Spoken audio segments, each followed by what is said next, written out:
Ok, bon, bonjour à tous. Avec Héloïse, hier, on a regardé quelques stats sur les PWA. On a vu des stats assez intéressantes. Il y en a une de OpenSouk, pas du tout connue, mais c'est une marketplace au Moyen-Orient, qui expliquait que depuis qu'ils avaient mis en place leur PWA, à la place de leur site web mobile, ils avaient augmenté le temps de visite par page de 25%. Alors on s'est demandé, mais quelle est la différence entre le web mobile d'il y a un an et les PWA maintenant, pour que l'engagement des utilisateurs augmente? Notre intuition, c'est que les créateurs de PWA attachent une importance beaucoup plus importante, beaucoup plus élevée à l'expérience utilisateur de leurs produits. C'est pourquoi aujourd'hui, Louise et moi, designer à BAM et Head of UX à BAM, on veut vous donner des tips pour améliorer l'expérience utilisateur de vos PWA. BAM est une entreprise qui conçoit et développe des applications mobiles. Et c'est pour ça qu'on a une certaine expérience sur les produits mobiles, applications, mais aussi sites web et PWA.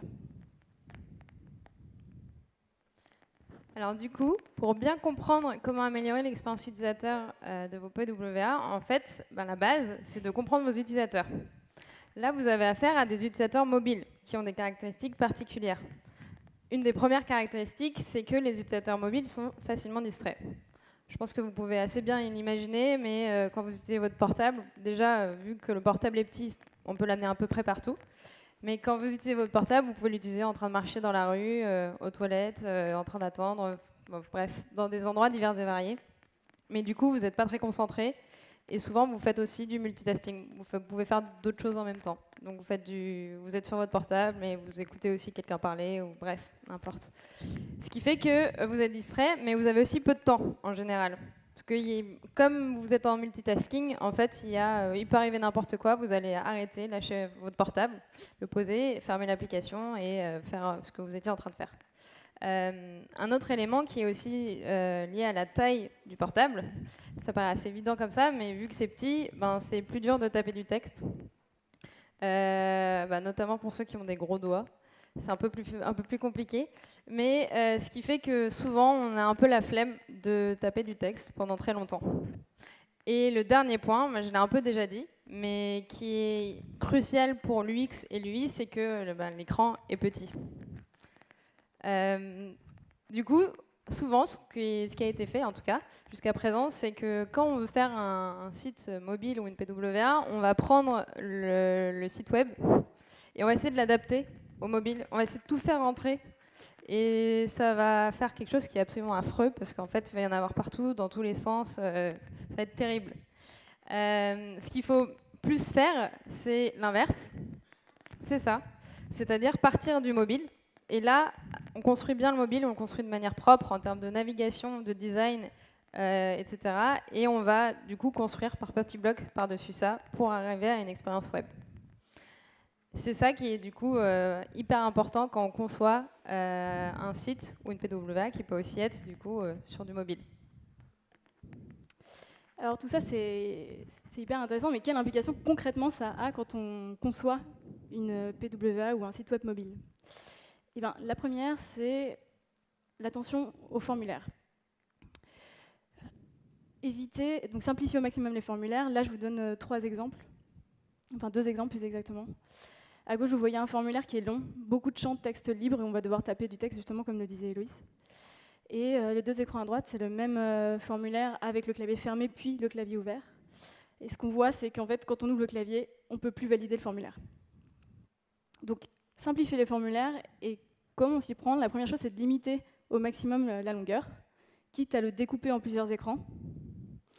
Il y en a certains qui se disent, bon, en fait, plus un nombre élevé d'étapes, ça ralentit l'utilisateur, mais en fait, plus les étapes sont courtes à réaliser, et moins l'utilisateur se rend compte qu'il y en a beaucoup.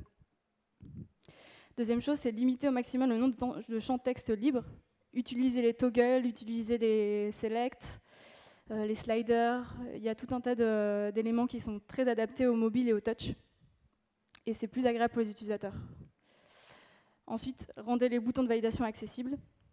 Et aussi, une manière d'éviter d'avoir à retaper des textes libres, c'est de mémoriser au maximum les données utilisateurs. Je prends un exemple assez courant, le formulaire de login. Je rentre mon mail, j'oublie mon mot de passe. Je clique sur mot de passe oublié, et là, en fait, on me demande de rentrer mon mail à nouveau. C'est fastidieux une fois, mais alors 2 fois, je vous laisse imaginer. Le deuxième point sur l'expérience utilisateur, c'est la navigation. Je donne cet exemple qui est une PWA de news, qui est franchement pas mal faite. Mais ce qui est dommage, c'est qu'en fait, pour aller trouver toutes les catégories de news, justement, il va falloir que j'ouvre le menu. Donc elles ne sont pas directement accessibles. Ce qui est pourtant le métier du produit. Pour simplifier la navigation, rendez accessible en un clic les fonctionnalités principales. Là, je prends un autre exemple de site de news qui a rendu accessible, vous pouvez le voir en haut, dans des onglets, les différentes catégories. Pour ça, vous pouvez utiliser des onglets ou des tab bars, autre exemple sur Airbnb. Et pensez la navigation en termes de flow utilisateur et plus d'arborescence. Sur le web, on a tendance à penser page et arborescence. Et d'ailleurs, souvent, quand on regarde les sites web, il y a une arborescence qui a beaucoup de pages. Et on peut descendre dans un niveau très profond. Ce qui, sur mobile, ne sera pas du tout pratique et les utilisateurs vont se perdre. Donc simplifiez au maximum cette navigation sur le mobile. Enfin, donnez des indices à vos utilisateurs avec des feedbacks sur les touches. Un autre point sur ce qui facilitera aussi la navigation, c'est les transitions. Faites un usage extensif des animations, ça génère vraiment des effets waouh côté utilisateur. Et en plus, vous pouvez vous en servir pour donner une indication à vos utilisateurs de vers où ils naviguent, quel contenu ils vont accéder. En plus des transitions, on a aussi les temps de chargement. Essayez d'éviter au maximum les temps de chargement. Là, je donne un exemple, c'est le site mobile LinkedIn. Bon, cet exemple est plus valable, ils ont corrigé depuis. J'avais donné il y a 1 an. Et en gros, ce qui se passait, c'était qu'à chaque fois que je changeais d'onglet là-haut, même si je revenais sur un onglet que j'avais déjà visité quelques minutes avant, il rechargeait le contenu. Et pourtant, en quelques minutes, il n'y avait pas grand-chose qui avait changé dans mon contenu. Donc, pour travailler les transitions et éviter le temps de chargement, préchargez au maximum le contenu, mettez-le en cache. Limitez les chargements de pages non nécessaires aussi. Parfois, on a tendance à se dire, bon, je vais faire une requête et au moins j'aurai tout, mais sauf qu'en fait, on génère un temps d'attente énorme alors qu'on n'a pas besoin de toutes les informations. Et réutiliser au maximum les contenus que vous avez déjà. Un autre élément qui concerne d'ailleurs aussi la navigation, c'est le scroll. Sur le web, on fonctionne beaucoup, il y a souvent beaucoup de scroll. Alors sur un smartphone, ça donne ça. Cette page-là, c'est la page de profil du site mobile UGC. Elle est longue, très longue. C'est 4,2 écrans d'un smartphone.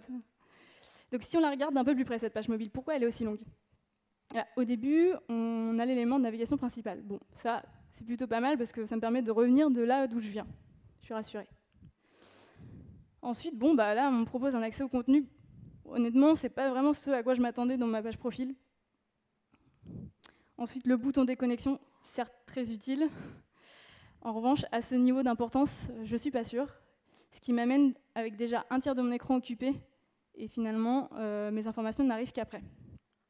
Il y en a beaucoup. Et le dernier écran, c'est de la navigation secondaire. Encore une fois, l'actualité UGC, l'aide, le contact, c'est pas vraiment ce que je recherche quand je vais dans ma page profil. Comment on évite ces pages sur le mobile? Déjà, demandez-vous, est-ce que l'utilisateur a vraiment besoin de toutes ces informations? Il y en a probablement en fait, qui ne sont pas intéressantes. S'il a vraiment besoin de certaines informations, est-ce que c'est logique de trouver ces informations à cet endroit-là? Et sinon, réorganiser l'accès aux informations afin d'être sûr de trouver les bonnes informations au bon endroit et de simplifier au maximum le produit. Le dernier point, c'est d'utiliser au maximum les fonctionnalités natives. Aujourd'hui, avec le web mobile et les PWA, on peut utiliser le gyroscope, l'appareil photo, le GPS. Profitez-en parce que c'est autant de fonctionnalités qui vont permettre à votre produit de s'intégrer complètement aux usages de vos utilisateurs. Et encore une fois, c'est un petit côté waouh quand on se rend compte que le produit est capable de faire ça pour nous. Je donne l'exemple de Two Ways to Run, l'écran avec marqué To Waste to Run.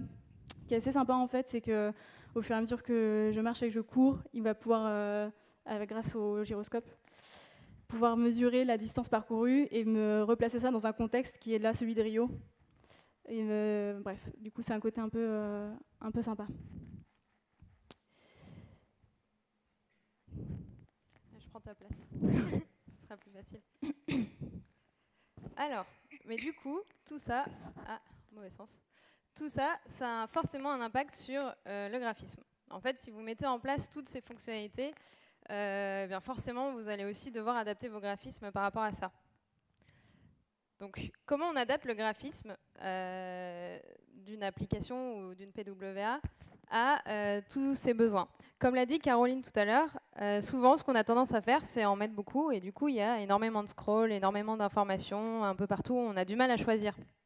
En fait, la question numéro 1, et qui a l'air hyper obvious comme ça, mais qui n'est pas si simple, et sur laquelle il faut vraiment tout le temps se poser cette question-là, à chaque fois qu'on fait un écran, c'est pourquoi les utilisateurs viennent-ils ici? Sur chaque page de chaque écran, sur chaque page, il faut vraiment que vous posiez cette question, c'est pourquoi les utilisateurs ils viennent sur cette page? Par exemple, si on reprend l'exemple de la page de profil de tout à l'heure, les utilisateurs qui vont venir sur cette page de profil, a priori, ils vont venir pour chercher une information par rapport à leur profil. Du coup, c'était pas très pertinent de mettre, par exemple, le bouton déconnexion tout en haut. Vraiment, en termes de hiérarchie, là, c'est hyper mal placé. Il y avait quoi d'autre? Il y avait des fonctionnalités aussi secondaires qui étaient en bas de l'écran. Ça, pareil, on n'en a pas besoin. Caroline a déjà un peu expliqué. Mais du coup, sur un mobile, c'est la clé. Vous pouvez pas tout mettre. Du coup, il faut choisir. Et comment on choisit? C'est en se posant cette question. C'est pourquoi les utilisateurs viennent ici. Hop, encore trompé. La deuxième question, c'est quelle est la chose la plus importante à leur montrer? Maintenant que vous savez pourquoi les utilisateurs viennent, il faut aussi savoir ce que vous allez leur montrer. Si on reprend cet exemple de page de profil, encore une fois, vous l'avez déjà vu, vous la connaissez bien. Là, typiquement, sur une page de profil, qu'est-ce que je vais avoir envie de montrer comme information? Potentiellement des informations qui peuvent faire que l'utilisateur va, je sais pas, par exemple, compléter son profil alors qu'il n'est pas complet. Si on prend l'exemple de Airbnb et LinkedIn, par exemple, quand vous n'avez pas complété entièrement votre profil et que vous allez sur votre page de profil, vous avez une petite jauge qui vous dit votre profil il est complété à 80%. Si tu vas atteindre les 100% et tu as tout vert, tu es hyper content, remplis ton profil. Du coup, l'utilisateur il vient à la base pour aller checker son profil, mais vous avez envie qu'il termine de compléter son profil parce que ça va produire des profils de meilleure qualité et du coup ça va augmenter la qualité de votre site ou de votre produit en général. Donc là, en l'occurrence, quelle est la chose la plus importante à vous montrer? Si je reprends mon exemple, c'était montrer que le profil est incomplet. Et du coup, la troisième question, c'est comment être sûr que les utilisateurs atteignent leurs objectifs? Maintenant que vous savez ce qu'ils veulent, maintenant que vous savez ce que vous voulez montrer, et après, il faut réussir à leur faire comprendre ce qu'ils doivent faire. Et ça, c'est le graphisme, ça, c'est l'interface UI, c'est le design. Typiquement, ma petite jauge, là, qui est hyper cool, qui me donne vachement envie, là, j'ai envie de le faire en tant qu'utilisateur. C'est un peu comme ça. Si vous avez deux portes, une à pousser et une à tirer, en fait, vous ne vous posez pas de questions. En général, vous y allez et vous comprenez tout de suite s'il faut pousser ou tirer. Pourquoi? Parce que, grâce à la poignée ou pas. Et ce qui fait qu'en cas de feu, par exemple, c'est un peu dramatique comme situation, mais en cas de feu, vous avez très peu de temps pour choisir quelle porte vous pouvez prendre. Et en fait, vous ne posez pas la question. C'est hyper intuitif. Vous allez dire, là, je dois courir vite, donc je push. Et je ne me pose pas de questions et je vais pas réfléchir à attendre devant la porte. Mais comment cette porte, est-ce qu'elle s'ouvre? Ah non, je ne sais pas. Du coup, vous y allez. Et ça, c'est un peu, c'est le même concept, en fait, en graphisme. Il faut arriver à faire comprendre aux utilisateurs hyper rapidement, parce qu'on l'a dit au tout début, ils sont distraits, etc., ce qu'ils doivent faire sur la page. Donc là, j'ai un autre exemple. C'est une PWA qui s'appelle Clima Diario en espagnol, j'essaie de le dire avec l'accent, et ça ressemble à ça. Alors là, rapidement, c'est un peu perturbant. J'ai mis des petits dessins de jungle un peu derrière pour montrer un peu le concept que, en fait, on est un peu perdu là dans la jungle. On ne sait pas trop ce qui se passe, on ne sait pas trop ce qu'on doit faire.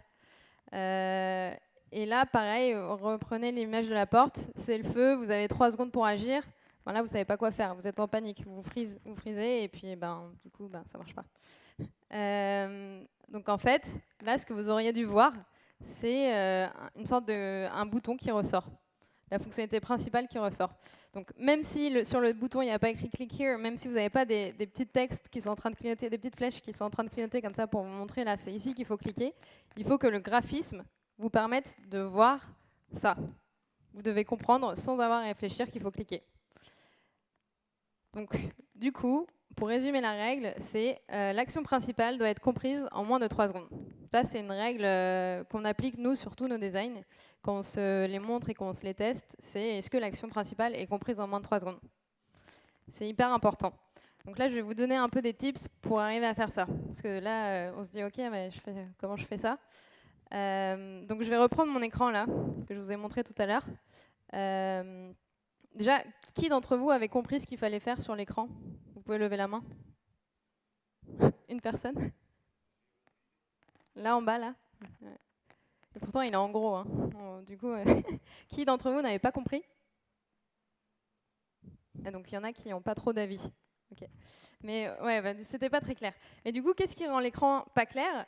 En fait, il est très lourd. On comprend pas trop. Je vous ai mis, c'est pas la même app, hein, mais c'est le même concept, c'est une app météo. Et ben, je pense que vous préférez. Qui préfère celle de gauche? Qui préfère celle de droite? Ouais, voilà. Bon, c'est assez évident. Je voulais pas prendre parti sans vous demander, mais du coup, celle de droite est effectivement beaucoup plus claire.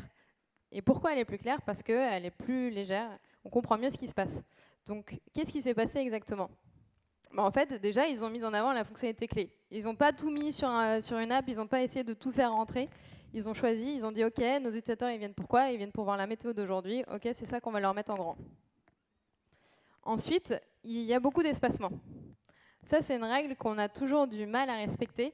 Mais du coup, une bonne règle que nous, on applique entre nous, c'est en fait, dès qu'on fait un écran, dès qu'on design un écran, on prévoit un espacement et après on le double. Comme ça, on est sûr d'avoir toujours assez d'espacement. Parce qu'on a toujours tendance à en mettre pas assez. Or, les espacements, ben, c'est hyper important parce que c'est ça qui fait que l'écran va être léger. Et en plus, ça vous force à hiérarchiser vos fonctionnalités. Et en plus, c'est aussi à la mode en ce moment. Troisième point, il faut avoir un équilibre dans les couleurs. Là, j'ai donné un exemple de règle de proportion. Vous n'êtes pas forcément obligé de respecter cette règle. Vous voyez, l'écran, il ne le respecte pas forcément. Mais c'est important d'avoir une certaine homogénéité dans les couleurs, de ne pas avoir des couleurs de partout, dans tous les sens. Il faut que vos couleurs, elles servent l'objectif de votre écran. Il faut qu'elles servent la fonctionnalité clé et il ne faut pas qu'elles la servissent. Si je reprends mon écran, je retourne en arrière.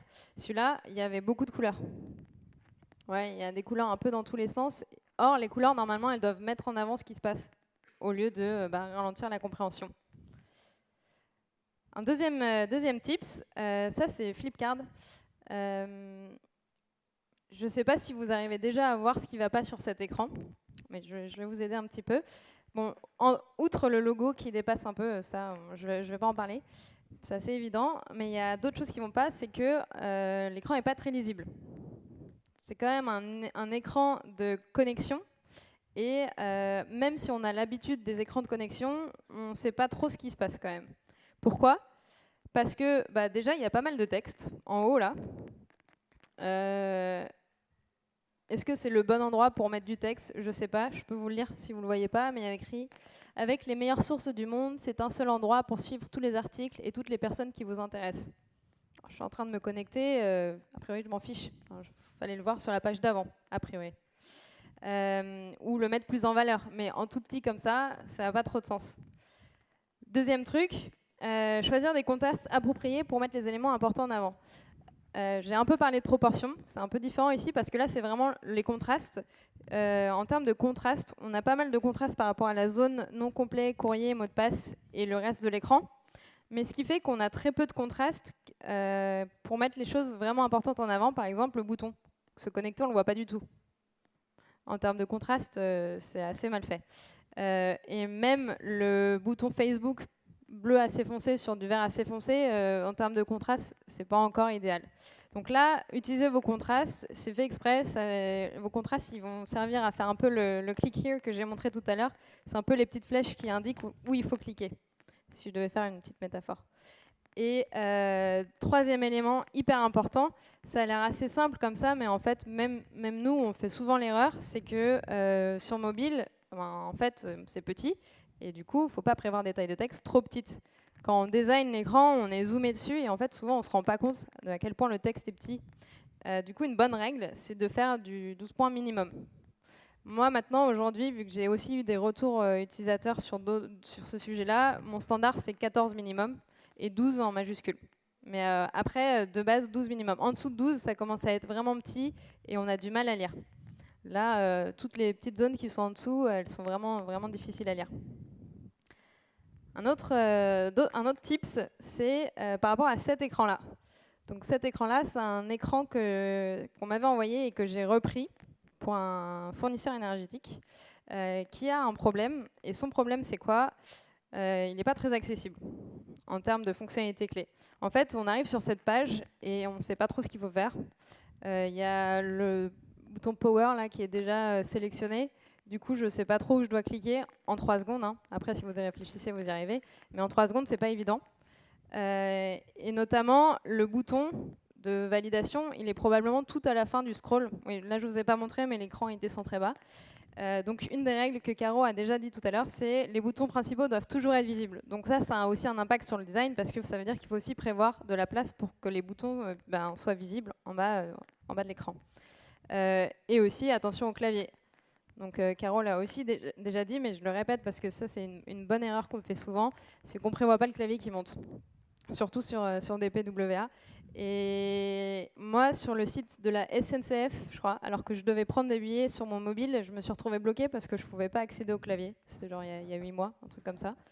Ce qui fait que j'ai commencé à utiliser Trendline. Voilà. Mais du coup, attention au clavier, ça peut vraiment bloquer l'utilisateur. Et s'il est bloqué, il va être énervé et puis vous allez le perdre. Deuxième point, vous pouvez reprendre les conventions mobiles. Les conventions mobiles, c'est quoi? Il y a des guidelines iOS, il y a des guidelines matérielles, mais il y a aussi des guidelines plus ou moins acceptés par tous les utilisateurs mobiles parce qu'ils ont l'habitude. Et du coup, autant les reprendre parce que comme ça, ils atteindront leurs objectifs d'autant plus vite et ils n'auront pas à réfléchir. Par exemple, si vous prenez des icônes de la navbar, la petite maison pour la home, ça marche hyper bien. Maintenant, vous n'avez plus besoin d'écrire home. Si vous prenez les notifs avec la petite bell, comment on dit en français? La cloche. En haut de l'écran, vous n'avez pas besoin d'écrire notification en haut. Vous mettez la cloche et les utilisateurs comprennent. Et ça vous fait gagner de la place. Et c'est top. Et pour eux, en plus, ils n'ont pas besoin de lire. C'est beaucoup plus rapide, c'est hyper instinctif. Donc n'hésitez pas à reprendre toutes ces conventions mobiles parce qu'en fait, ça va permettre aux utilisateurs d'aller plus vite. Et dernière chose, tout aussi importante, c'est qu'il faut prévoir des tailles de clics assez grandes. Ça paraît aussi assez évident, mais en fait, il peut arriver qu'on, typiquement sur les petites icônes, on prévoit des zones de clic qui sont beaucoup trop petites, et du coup, l'utilisateur a besoin d'essayer 10 fois avant d'arriver à cliquer. Et en plus, du coup, pensez aussi à vos utilisateurs qui ont des gros doigts, c'est encore plus dur. Du coup, nous, on s'est fixé comme standard de 40 points minimum. Et dernier point, parce que c'est le petit tips qu'on a rajouté, parce qu'en fait, en designant des PWA, je me suis moi-même fait avoir, parce que je n'y avais pas pensé, c'est qu'il faut prendre en compte le navigateur. Parce que souvent, nous, quand on design une app, on a l'ensemble de l'écran disponible. Et en fait, sur une PWA, avec le navigateur, l'écran est toujours aussi large, mais en termes de hauteur, il est plus petit. Donc, vous devez prévoir votre écran aussi par rapport à ça. Vous allez avoir moins de place sur l'écran, ce qui fait que ça impacte forcément votre design. Il faut aussi prévoir des éléments qui soient beaucoup plus centrés, pas forcément dans les coins, etc. Donc ça, c'est petit tips de designer. Du coup, je laisse Caro conclure. Donc, ouais, pour conclure, résumer tout ce talk en 4 points. Pensez la conception mobile first. Partez du mobile, ça va vous aider à prioriser et à finalement vous recentrer sur l'essentiel de votre produit. Limitez au maximum le nombre d'actions par page. Une action par page, c'est une bonne règle. Et je dirais même exporter cette règle à l'échelle du produit. Un produit qui veut tout faire et qui a trop de fonctionnalités, finalement, c'est un produit qui est moins bien compris par ses utilisateurs. Ou alors, c'est le risque de développer des fonctionnalités qui ne seront pas trouvées et pas utilisées par les utilisateurs. Donc, tournez votre produit autour d'une fonctionnalité clé phare. Et rendez accessibles ces fonctionnalités en un clic. Enfin, attention sur le mobile, c'est petit, attention aux tailles de texte pour que ce soit lisible et les zones de clic, pour que ce soit cliquable. C'est tout, merci. Et si vous avez des problématiques sur OpenWA ou du X en général, n'hésitez pas à venir nous voir à la pause. Et je crois que... Comment, ouais. C'est la petite animation de la fin en cadeau pour reprendre l'idée sur les scrolls. Est-ce que vous avez des questions? Je crois qu'il nous reste 5 minutes. Ouais.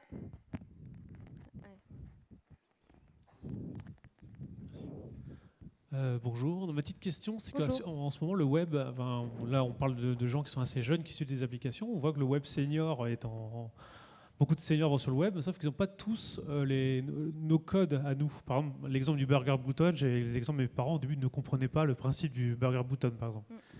Et comment on peut faire pour faire un site qui soit à la fois léger, avec des conventions, on va dire, plutôt pour les utilisateurs jeunes ou modernes, et en même temps ne pas laisser les seniors ou les gens débutants de côté. Tu veux y aller? Nous, on a souvent affaire en fait à des publics qui ne sont pas forcément jeunes, parce qu'on fait aussi des applications métiers. Et des applications métiers, c'est pas utilisé forcément par des jeunes, mais justement par des gens qui ont l'habitude d'avoir leur logiciel hyper ancien et hyper vieux, et ils connaissent le chemin par cœur, ils se posent plus la question. Et pour autant, c'est hyper compliqué pour quelqu'un d'extérieur qui arrive. Et du coup, qu'est-ce qu'on fait pour faciliter ça quand on doit recréer un process? Déjà, on fait ce que Caroline a dit à la fin, qui est hyper important, c'est-à-dire on n'en met pas trop. On met pas trop de fonctionnalités. Donc, alléger en termes de nombre de fonctionnalités pour viser vraiment l'essentiel, ça leur facilite la vie parce qu'en fait, ils n'ont pas 3 milliards de chemins à choisir, ils en ont un chemin en termes de navigation, un objectif, ils y vont et ils peuvent le faire. Ensuite, après, il y a des petits tips qui sont un peu plus en UI, donc qui sont plus du graphisme. Il y a mettre des tailles de texte un peu plus grosses, faire attention à plus écrire que ce qu'on met d'habitude, parce que pour eux, justement, il y a des choses qui sont moins dans les conventions. Donc, accompagner les icônes de texte, par exemple. Ouais. Est-ce que augmenter la taille des boutons, mettre des contrastes aussi un peu plus forts parfois. Souvent, ils n'aiment pas forcément les applis qui sont très minimalistes. C'est plus des applis qui sont assez standardisées, très, on va dire, pas très standard. Et du coup, si on reprend un peu leur code à eux, qui sont des choses dont ils ont plus qui connaissent un peu mieux, mais avec un design un peu plus moderne et qu'on retravaille la navigation pour viser la fonctionnalité clé et l'objectif clé, en général, il n'y a pas de problème. Pour rebondir sur le burger menu, de toute manière, comme je le disais, c'est pas forcément la bonne pratique parce que derrière ce burger menu, on ne sait pas trop ce qui se cache finalement. Même pour les jeunes. Donc, ouais, même pour les jeunes. Du coup, en pratique, notre recours, c'est de ne pas l'utiliser si on peut éviter. Et sinon, mettre que des fonctionnalités type About Us, conditions générales, déconnexion, des trucs qu'on n'a pas envie que l'utilisateur voit en premier lieu. Vous avez d'autres questions? On a le temps pour une question encore. Il reste 1 minute? On a le temps pour une question encore. Ah, on a le temps pour une question. La question gagnante. Pas de question gagnante. Bon. Personne? Ok. Voilà. Bon, c'est fini du coup. Merci.